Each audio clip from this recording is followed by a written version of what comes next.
అసలు కాళ్ళు ఎందుకు కడగాలంటారు? కాళ్ళు ఎందుకు కడగాలంటే అమ్మ, అప్పుడు పెళ్లి కుమారుడు నారాయణ స్వరూపుడు. మామగారు పెద్దయినా కూడా అతని కాళ్ళు పట్టుకొని కడుగుతారు. ఎందుకంటే ఆ టైంలో పెళ్లి కొడుకు నారాయణ స్వరూపుడు కాబట్టి కాళ్ళు కడుగుతారు. అదే పెళ్లి కూతురు అయితే లక్ష్మీదేవమ్మ. అంటే ఇప్పుడు ఇందాక కాశీయాత్ర అని కూడా అన్నారు కదా, దాంట్లో కూడా ఏమైనా అర్థం ఉందా? అంటే కాశీయాత్ర వెళ్ళడానికి దాని వెనకాల ఏమైనా ప్రాముఖ్యత?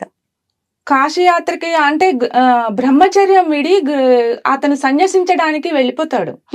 వెళ్ళిపోతే ఈ పెళ్లి కుమార్తె అన్నదమ్ములు ఉంటారు కదా, వాళ్ళు వెళ్ళి మీరు వద్దు, వెళ్ళొద్దు, సన్యసించొద్దు, మీరు గృహస్థాశ్రమంలోకి వెళ్ళాలి, బ్రహ్మచర్యం విడిచేసి మా చెల్లెల్ని పెళ్లి చేసుకొని లేకపోతే మా అక్కని పెళ్లి చేసుకొని మీరు గృహస్థుడిగా ఉండాలి అని చెప్పి అడుగుతారన్నమాట. ఇది కూడా సరదాగా జరుగుతూ ఉంటుంది, చాలా సరదాగా జరుగుతుంది, చాలా బాగుంటుంది, సరదాగా ఉంటుంది, అందరూ ఎంజాయ్ చేస్తారు.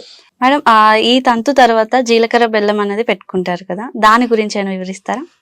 జీలకర్ర బెల్లం పెట్టేటప్పుడు అమ్మ, జీలకర్ర బెల్లం పెట్టే ప్లేస్ లో సహస్రాసార చక్రం అని యోగ శాస్త్రం ప్రకారం ఉంటుంది. అలానే భృకుటి అంటే 2 కనుబొమ్మల మధ్యలో ఈ ప్లేస్ లో ఉండేది ఆజ్ఞా చక్రం అని ఉంటుంది. ఈ 2 సమ్మిళితమయ్యి ఆ వ్యక్తుల్ని ఉన్నతమైన స్థానానికి తీసుకెళ్తాయి కాబట్టి జీలకర్ర బెల్లం పెడతారనమాట, అందుకని పెడతారు. ఇంకొకటి ఏంటంటే జీలకర్ర మంగళప్రదాయకమైన వస్తువు. అది బెల్లము బాండింగ్ అంటే బంధానికి సంకేతం ఇస్తుంది. అందుకనే జీలకర్ర బెల్లాన్ని పెట్టేటప్పుడు ఒకరికొకరు కనుబొమ్మల్లో కన్నుల్లోకి చూసుకుంటూ ఉంటారు. అప్పుడు వాళ్ళ దగ్గర అది ఫస్ట్ స్పర్శ వాళ్ళకి. కానీ ఇప్పుడున్న సాంప్రదాయ అంటే ఇప్పుడున్న వాళ్ళు ఎవరు అలా ఫాలో అవ్వట్లేదు. అంటే ప్రీవియస్ గానే ముందే చూసేసుకొని అప్పుడు మాట్లాడేసుకో, అంటే కొత్తగా అనిపించట్లేదు ఆ సాంప్రదాయం అన్నది. అంటే మోడర్న్ టైమ్స్ లో కాలమాన పరిస్థితులను బట్టి ఏం చేయాలంటే ఇప్పుడు అందరూ ముందరే వాళ్ళ వ్యూస్ మాట్లాడుకుంటున్నారు, కానీ అప్పుడు ఆ సుముహూర్తాల్లో చూసుకుంటున్నారు. శాస్త్రం తెలిసిన వాళ్ళు వెళ్ళి చెప్తారు అమ్మాయికి అబ్బాయికి, మీరు ఒకరి కళ్ళల్లోకి ఒకరు చూసుకోవాలి, కెమెరామెన్ ఆపేస్తారు. నేనైతే అదే పని చేశాను.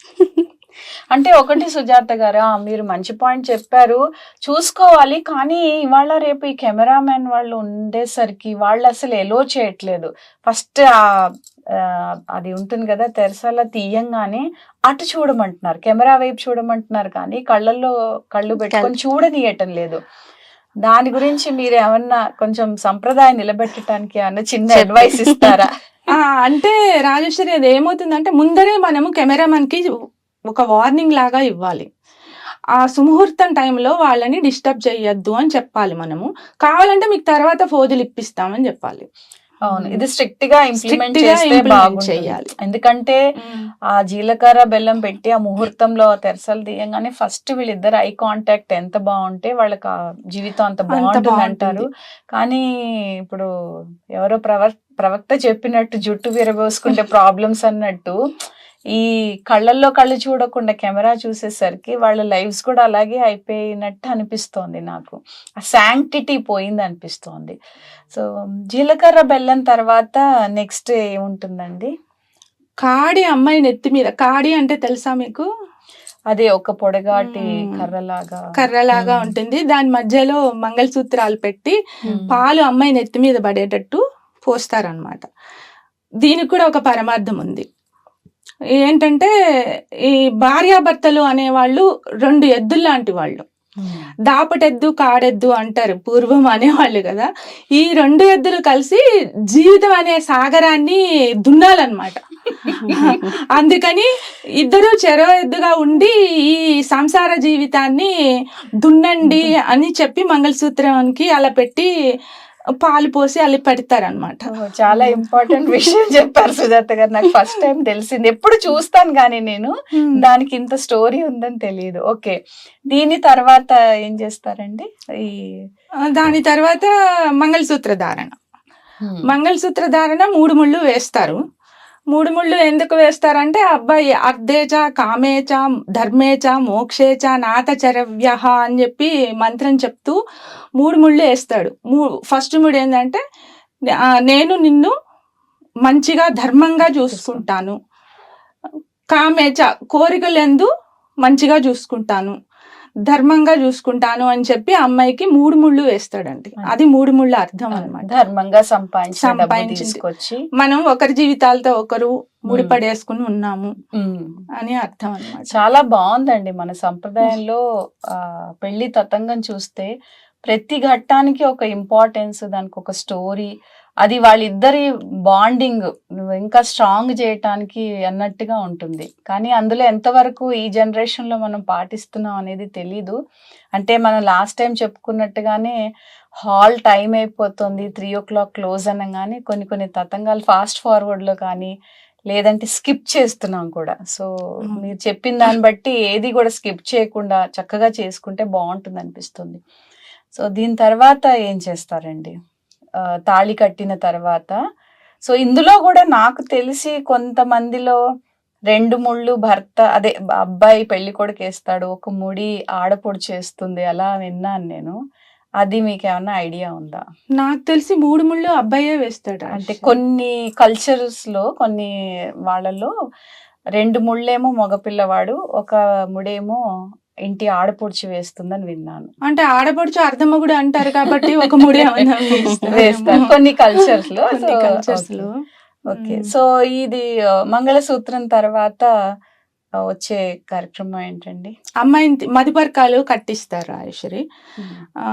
మధుపర్కాలు కట్టుకొని వచ్చిన తర్వాత తలంబ్రాలు అమ్మాయి జ్యోతులతో వస్తుంది. ఇందాక చెప్పాను కదా పెళ్లి కూతురు లక్ష్మీదేవితో సమానం అని.